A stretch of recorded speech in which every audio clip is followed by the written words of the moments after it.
for your word. Also, we thank you for the group that showed up tonight. We pray for Shiomara, who's thinking about coming. Pray for Todd, his wife, thinking about coming.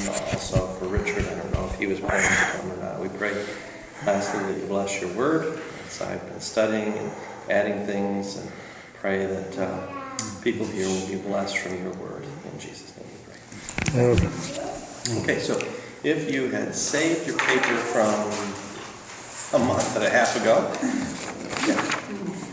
yeah, it's been 6 weeks, right? Like a month and a half ago. If you saved it, you will find there's a picture on the one corner, and then there's 3 with typed up. It's the same exact that's typed up, but I've added one more picture onto it, which is why I just gave the new ones here. Also, I knew Shiomara was planning to show up, so I'll give her a new one, so we'll see. Yeah, that one's the right one. So you'll see these are the same, these 3 here.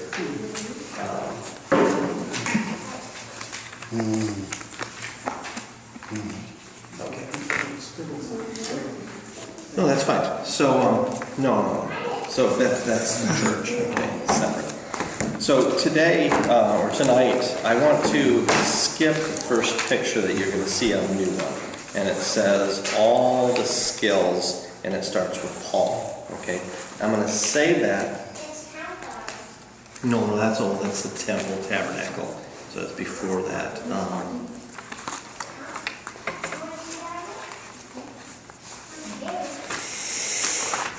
That's temple tabernacle. So that's fine. This is new. So we're going to skip this first one. Just hold that one for later. So I will be using it, but not tonight. So where I want to start is with your second one, which is below. So you'll see the name is John right here. So right here, this is where I want to start. Okay. Yeah, right. And I want to discuss about the man whose name was John and his skills in explaining how he was a sensitive person. Okay. And so we know sometimes people are very mean, sometimes people are friendly, sometimes people are soft, but John himself was, I want to say, sensitive. Okay? And so we want to start with John chapter 13 and verse 23 and discuss about his skills related with being sensitive. No, not 1 John, but the Gospel of John chapter 13 and verse 23. Okay? Fine?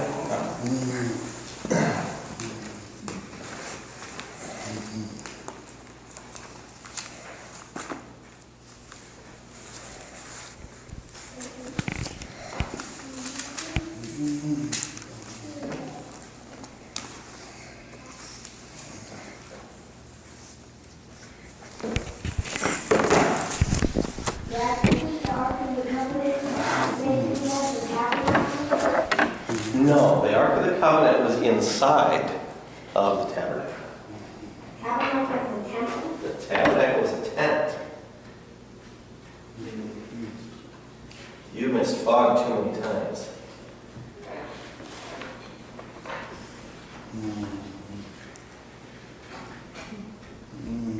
It's not like a brick. Well, that's a good question. It's an interesting idea.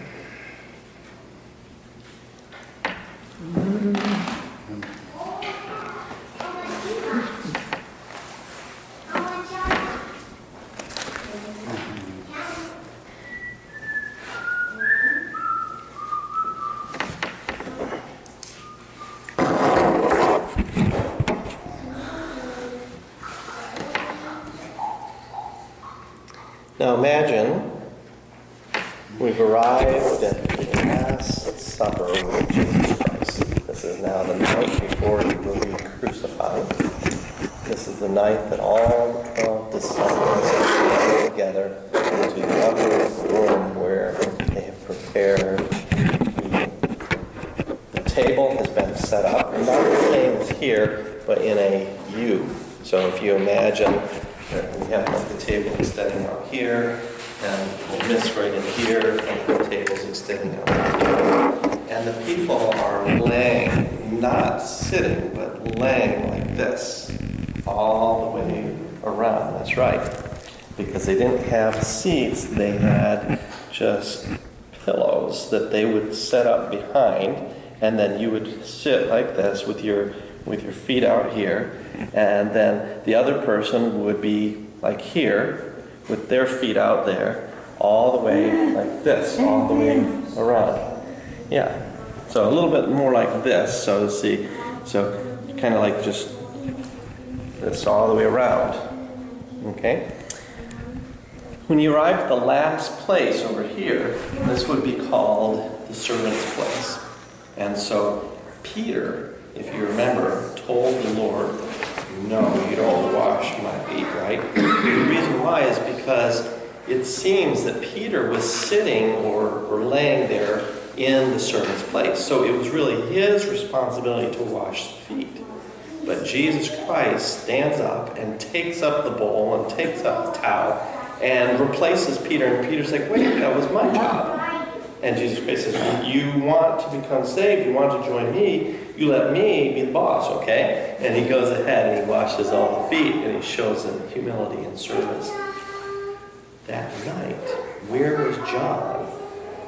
Near to Jesus Christ. So if you remember, we have Peter over here in the servant's place, and we have Jesus Christ here. With John right here with Jesus Christ. Well, Peter maybe be near him at some point of time, but at the time where the service is happening, he's over here. Okay, so I don't know how they move around, but we know that he was not. So it says now he was leaning on Jesus' bosom. Where is a bosom? Yeah, right here. This is a bosom. So when I have my baby who's crying yesterday at 3 in the morning, again at 4 in the morning, where we put him up here on my BOSOM. Okay? This is a place which for mommy is more soft, for daddy it's a little harder. But we pat there, burp finished, then we can put him back, right? Well, long ago when Jesus Christ is here, his disciple John is here near to the place right here with Jesus Christ. So he can turn here, he can talk, those two can chat together because they're close. Now why is John sitting so near to Jesus Christ? Yeah, there's this trust, this faith that he has. This is good. There's more reasons why he's close.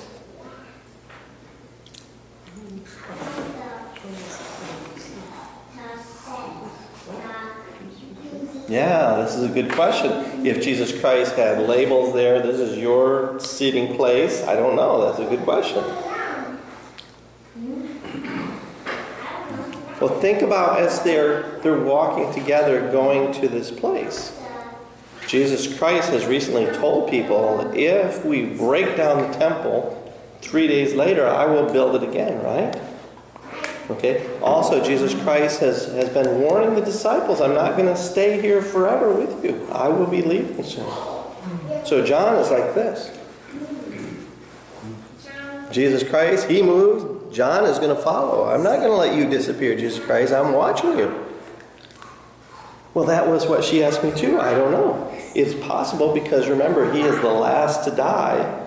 Okay, so maybe he is the youngest person. But he is just following Jesus Christ. He is close because he loves the Savior. Now, if we arrive to the crucifixion at the cross, who is the last person there? Well, it's Mary with the women's group.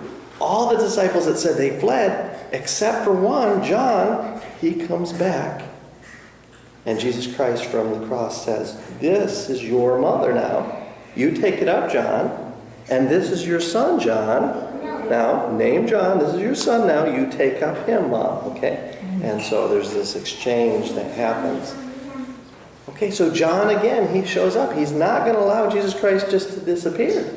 He's kind of following along. So this is the beloved. This is the sensitive John that we're talking about here in chapter 13, verse 23. Now, let's talk about John chapter 19, and verse 26. So chapter 19, verse 26. So John, chapter 19 and verse 26.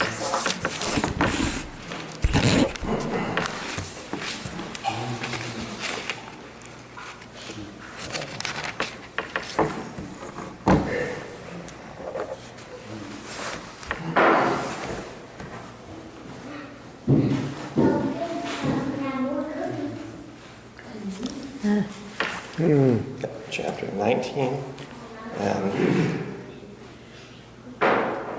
26. 26.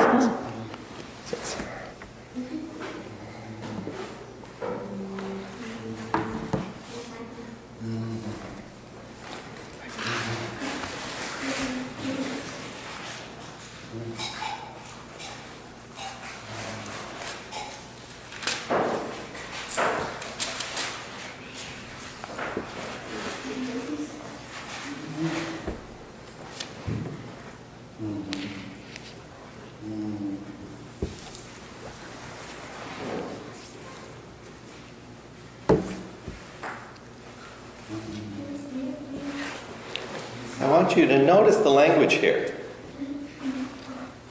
Notice the language that's used here. Imagine, recently my mother, she flew all the way from New York State, arrives in San Francisco. She texted me, she told me, we're standing near door number 16. And so I entered in, the BART arrived there, I got off, I walked around, I entered number 1, I look, there's number 9, there's number 10, there's number 11, that's fine. And then there's no 12, 13, 14, 15, 16. So I walk back down, well, there's number 9, there's number 10, there's number 11. It's not there. So I looked, I decided, okay, I'm going to better ask someone. So I asked them, they told me, oh, downstairs, not out here.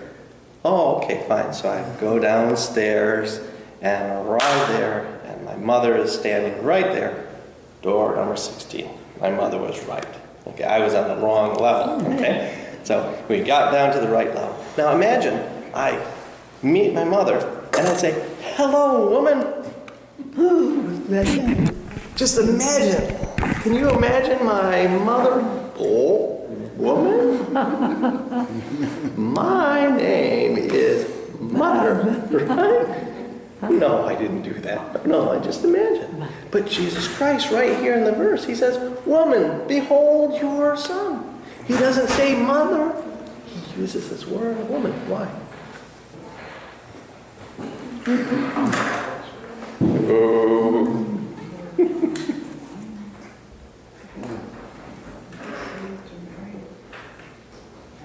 Yeah, now, let's remember, let's back up. 3 years ago, what happens? The first miracle of Jesus Christ, it happens that the mother comes up and says, understand, they've run out of wine. And Jesus Christ says, woman, it's not my time. Not yet, right? What's he do?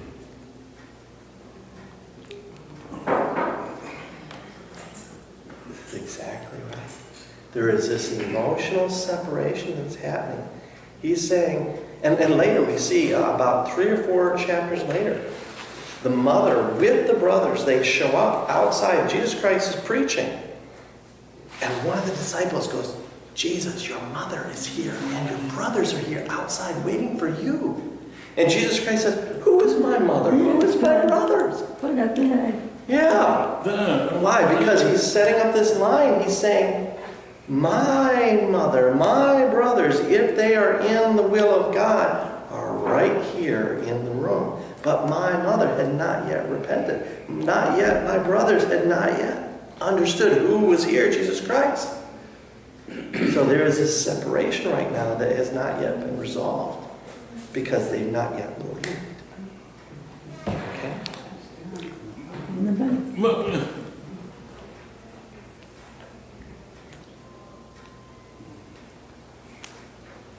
Well, Mary believed Messiah, yes. She was looking for Jesus Christ to come. But for my son, this baby, really?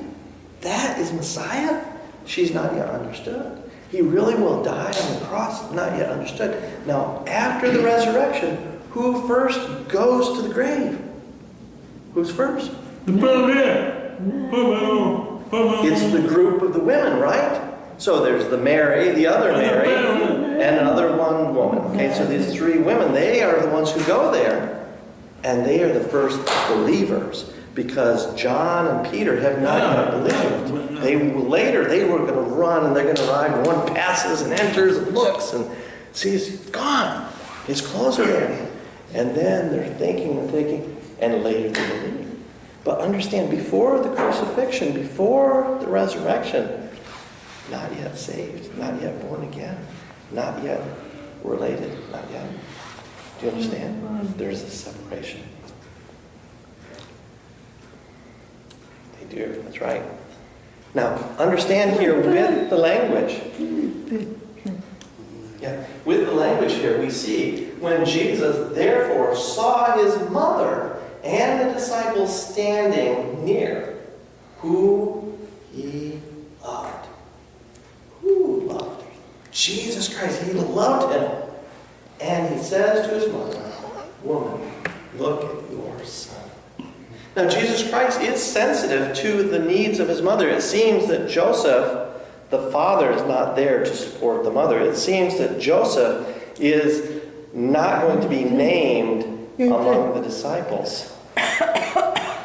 But we are going to see now that he has this sensitivity to show his mother, I'm going to care for you through here, my disciple John. At the same time, I want you to imagine, if I died, okay, so for example, hold on a second, Dennis, I'm going to get to you. I see your hand. I fly somewhere and my plane goes down and I'm gone, okay. Now, my mother has text. I'm standing here at door number 16, right? And some strange person walks up and shows my mother, this is Cam, this is his phone. See, I'm here to pick you up. Now, how is my mother going to respond when this stranger shows up here? Not trust, that's right. Yeah.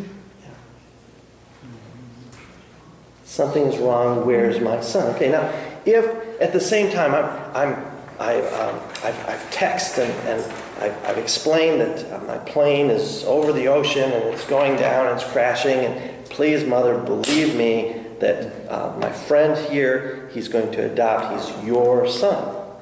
So my mother, she reads and she's crying now because Cam is gone, but there's this trust now. We know who is here, this friend who's going to replace. But this would be hard because he is not the same as the son.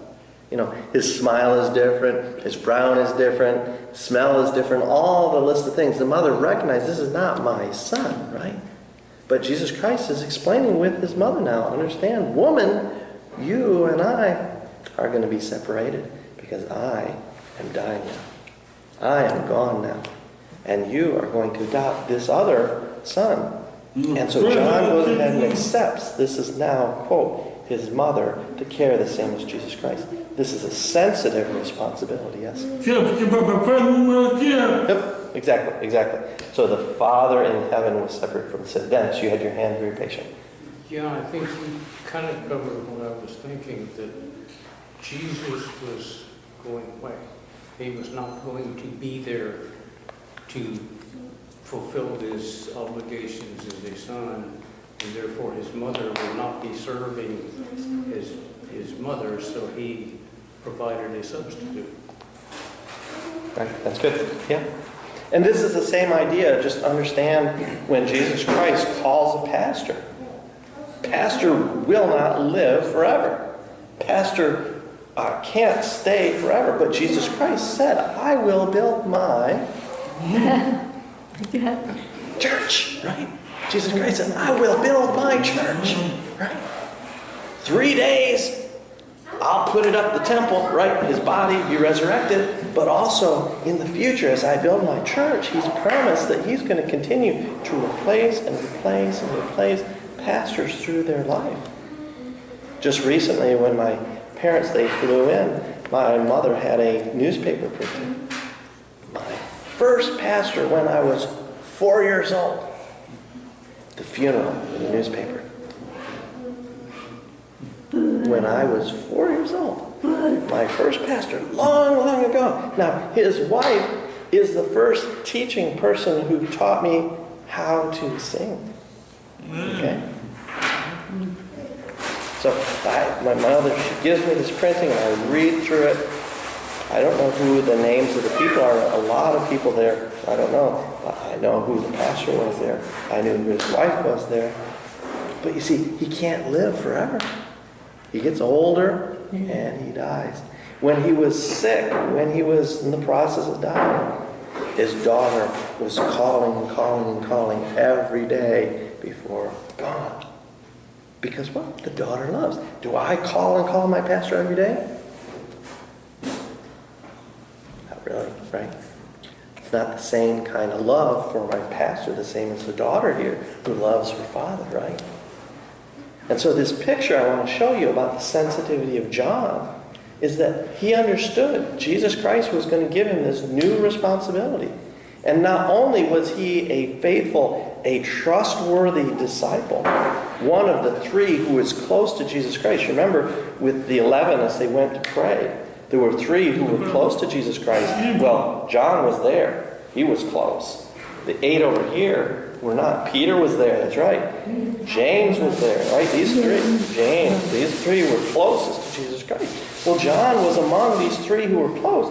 And also he was going to be taking up responsibility for his mother. Okay, let's go ahead with John chapter 20 and verse 2. So Peter and Andrew were brothers, yes. And James and John were two who were brothers as well. That's right. Again.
Now, I need to be careful because there is strong tradition, and I'm going to break it, okay? So just watch for me, okay? Oh God, oh God, oh God. How many days, how many nights is Jesus Christ returned? 3 nights, and how many days?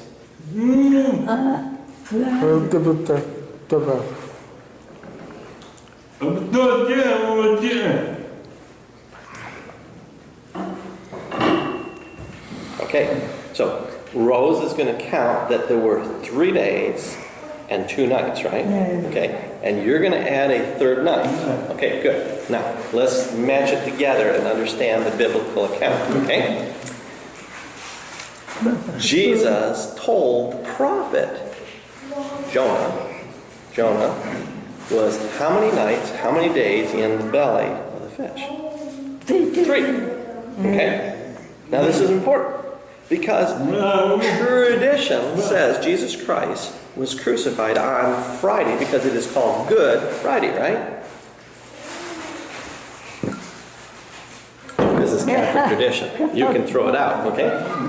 Now, the point is on Bad Thursday, Jesus Christ was crucified.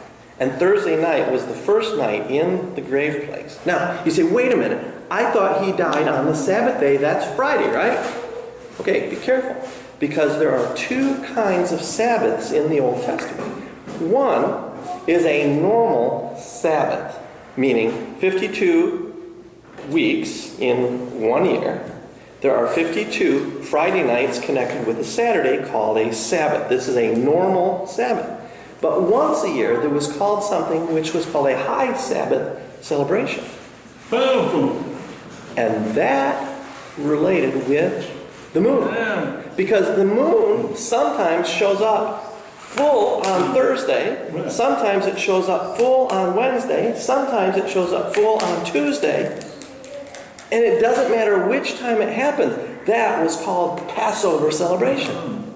So sometimes in a year, Passover would be celebrated on Tuesday. That was called a high Sabbath. A high Sabbath, okay? But yes, the Passover in that month, okay? Yes. Yes. On the moon. Right. Exactly. Okay, now, we know from our tradition of the Easter or the resurrection celebration that it changes. Sometimes it's March and sometimes it's April, and it goes back and forth, and you go, why can't it stay? Well, it depends on where is the moon full. Same idea. Long ago, when Jesus Christ was crucified, people have counted back and they find the full moon happened on this Thursday here. And then it happened that Friday would be our normal Sabbath. So that week, you had a high Sabbath, Thursday, and a normal Sabbath, which would start on Friday. So Thursday night, buried. Friday all day in the tomb. Where are the disciples now today on Friday? They're hiding. Good. They're hiding. Where are the women now today on Friday? Where are the women? Not yet. They are preparing the anointment. They are preparing the things ready for the cleansing on the third day or before the fourth day begins, because that is the tradition in the Jewish law. If a person, for example, Lazarus, remember Lazarus? If it passed the fourth day, it was not possible. It would be stinking. That's right. So on the third day was the preparation day that the women would enter. They would unwrap the body. They would pour the ointment, finish, and then they'd wrap again, and then bring it finished. It's going to stay now. It's not going to come back again for anointing and things, okay? But you see, the women are crying and preparing. The men are hiding because they're afraid. But the women are preparing for Sunday, because they know they've counted Thursday, Friday, Saturday. Okay, Sunday, we better arrive there very early before the fourth day begins. So this is before the sun has come up. This is dark. And the Bible says that when it was yet dark, that the women group went. Okay? And the women have their ointments. They're ready, 4 in the morning, 3 in the morning, whatever. It is dark. It has not yet arrived at this fourth day. Okay, well, the approval would have happened on Thursday afternoon, because remember, about 3 o'clock, Jesus Christ, he gives up. And then they're hurry because it's high Sabbath. We can't stay here, right? We can't leave it overnight because it's a high Sabbath. Right? So the approval happened Thursday sometimes. Okay, now remember, I told you, I'm breaking some traditions. I know that some of you maybe go, not sure. Check your Bibles, read, study, compare. I believe this is the right figuring to match both the prophecy and also to match with what is the proper biblical tradition that's there. So now, the group of women has arrived, but they're a little bit shocked because they thought there was going to be a stone. They thought the Roman soldiers would be there. The Roman soldiers are where now? No, they finished slept. There was a light, remember, there was the earthquake. And they have scattered, and they're attacking the priest now. He's gone! The stone has moved! What do we do now? And the priest says, I'll bribe you. I'll pay you to be quiet. Okay? No speaking, gossiping, okay? Understand? Money. Okay? Finished. They're being bribed. They're not there. So the women are surprised. The Roman soldiers are gone. The rock has been moved. And the sun is coming up. And they look, and it's empty. Now what do they do, the women? They cry, but simultaneously they run. So this whole group now is running. And so we arrive at the disciples, the hiding place, okay? And they, it's God, it's God. They're crying and they're running, and the men are like, what do we do? Now, all 11 of the disciples go to check. No, but me. Peter and John, two. Okay? Now, Peter, common sense. He's always ready. Roll up his sleeves, sword, chop off an ear. Oh, good. Okay? He's always ready. We see the storm and the waves. Oh, Jesus Christ is coming there. Oh, I'm going to jump out there. You see, Peter, we know he's going. Okay? He's not going to stay. But John, what's up with him? Why is he going? Well, he's close with Jesus Christ, but there's more. Think about the women's group. What are they doing? They're all crying, right? And he's sensitive. He's concerned. I must witness, because one is not enough. Jewish law requires two to be a witness. Come on. Men, not legal in a court. You couldn't use a woman, remember? So if you were to go to a court with two women, accept. But tell me, No. Man's testimony. You see? Because the women were preparing the ointment, right? They were preparing to wrap up the body. They didn't think he'd be gone. No, the women were responsible. Lazarus, think. His sisters, right? Well, the brothers, Lazarus, but the sisters, the two, they were preparing for this fourth day to go ahead and prepare the ointment. Two sisters there. It's not the men who prepared that. Yeah. Okay, so now, the sensitivity here of John. And the Bible says here in chapter 20, verse 2, then the woman who runs meets with Simon Peter and the other disciple Jesus loved and tells him, they've taken away the Lord out of the burial place. We don't know where. Okay, so they explain with these two, and these two, they go, and there's 9 who stay. Because they're not sensitive, because they're afraid, they're going to hide, they're going to stay, up until these two have finished, proved, show the testimony of the two witnesses. Okay, let's go ahead, one more. John chapter 21, verse 7. John chapter 21, verse 7.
Now Jesus Christ appears to the disciples in the room. You remember, Thomas is not there.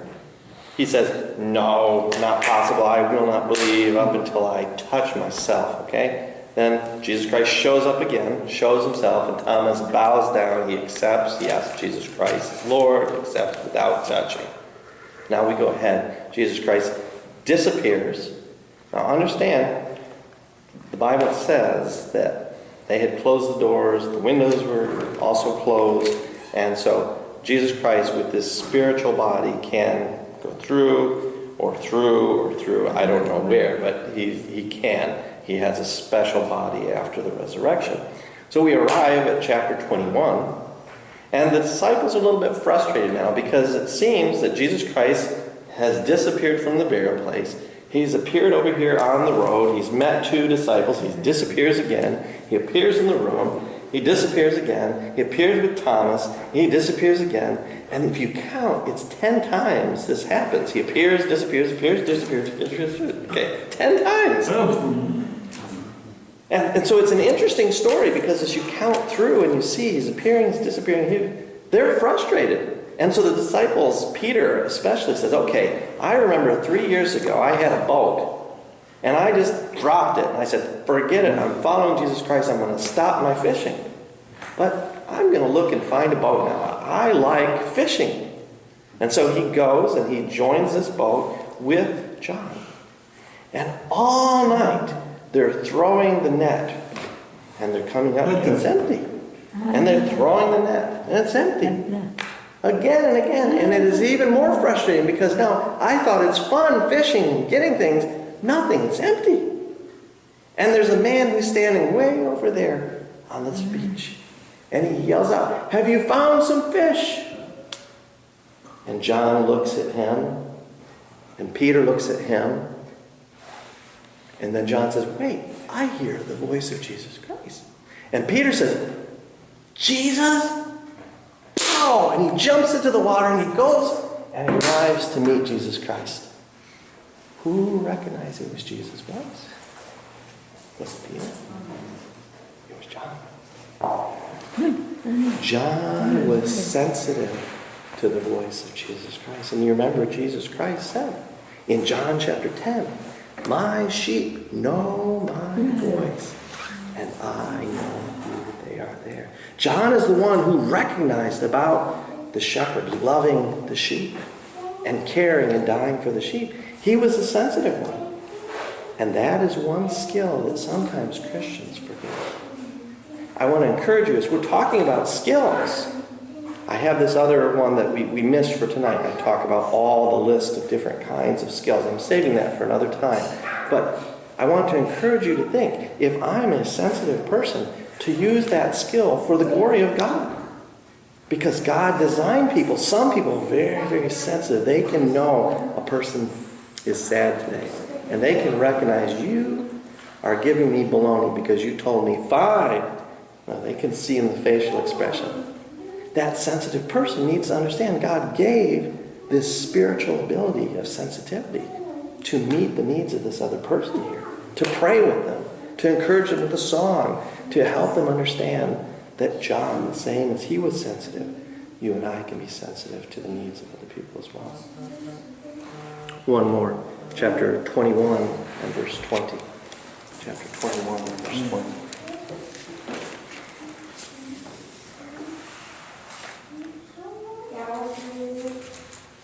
10 minutes.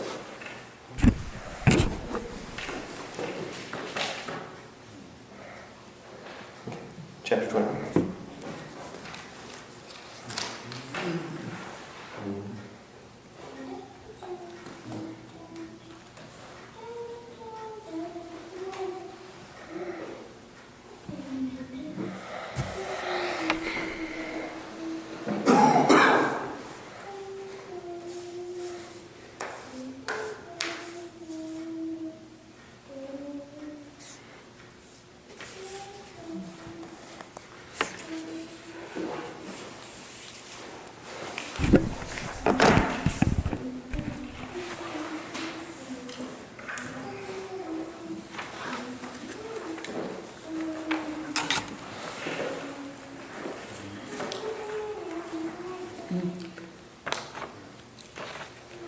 Good.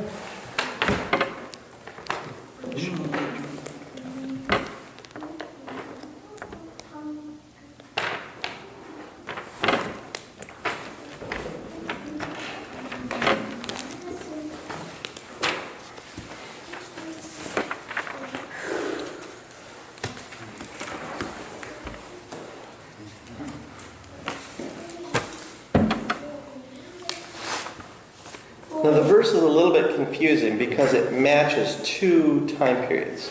One, there's the looking back to the night that Jesus Christ is in the room with the disciples. And the other is now today what's happening in the situation. It's interesting because the writer is focused on position. Okay? It says that Peter, looking back, right?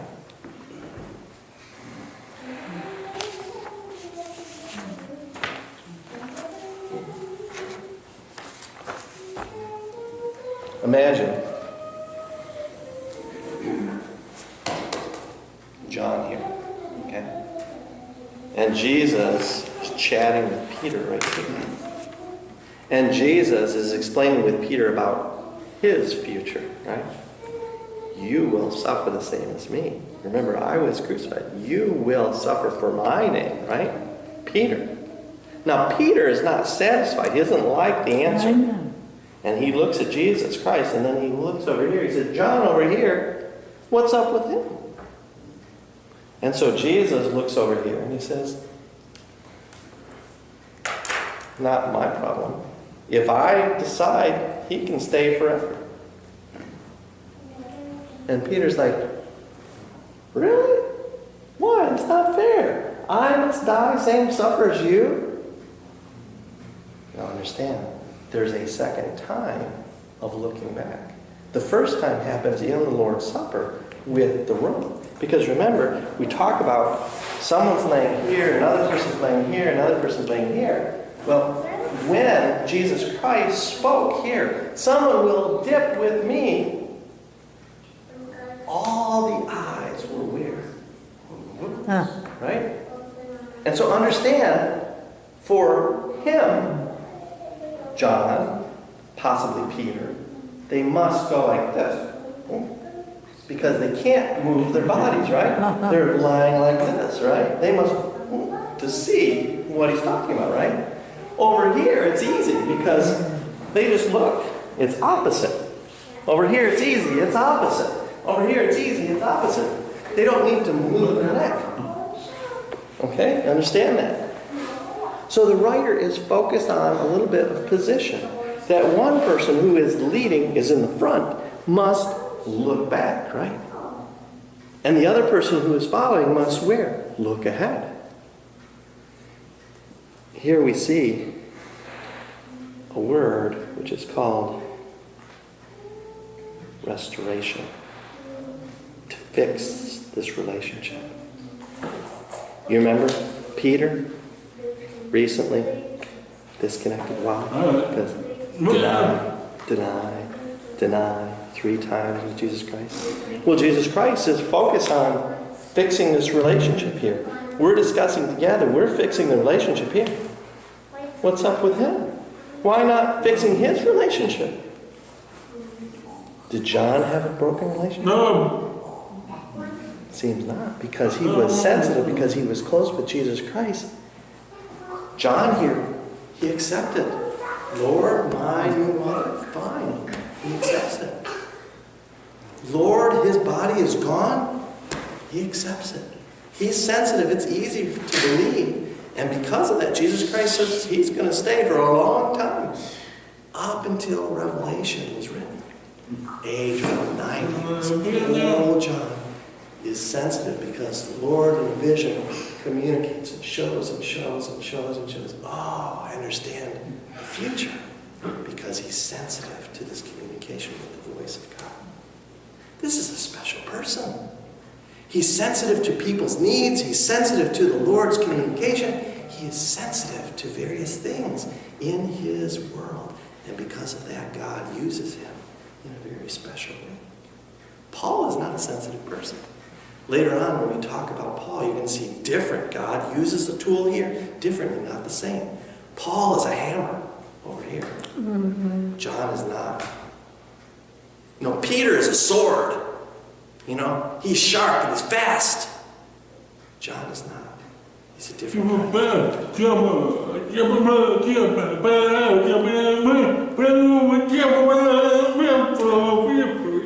Yeah. Well, God calls Paul later because he's hard-hearted, because he's hard-headed, right?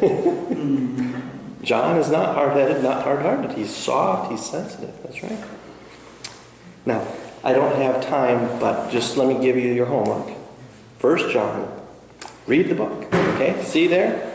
Because it's communication to the beloved church. Okay? So we'll show you, not tonight, but you just go home and when you have some time, read through 1 John chapter 1, 1 John chapter 2, 1 John chapter 3. And because of that sensitivity, he communicates with the church. Yes, yeah. Because Jesus is the Lord, the reason why he stipulated John to be his mother's caretaker. And he was the longest one to live, and Jesus knew that. But that was why he chose John. Well, this is a good question. John married? I don't think so. We don't know, right? Yeah. Now, it's interesting with Peter, we know he has a mother-in-law, therefore he is married, right? That is right. Okay, so Peter, as a fisherman, maybe cannot afford to care with his mother. John, as a single younger man, maybe he can sacrifice and go. One, because live a long time, maybe, but also because he doesn't have the burden of caring for his wife. He doesn't have to care for a sister in Christ. So, good point. Yeah. God chose him the right match for the situation there. That's good. Any other feedback, other questions before we close? Okay, I'll put it down.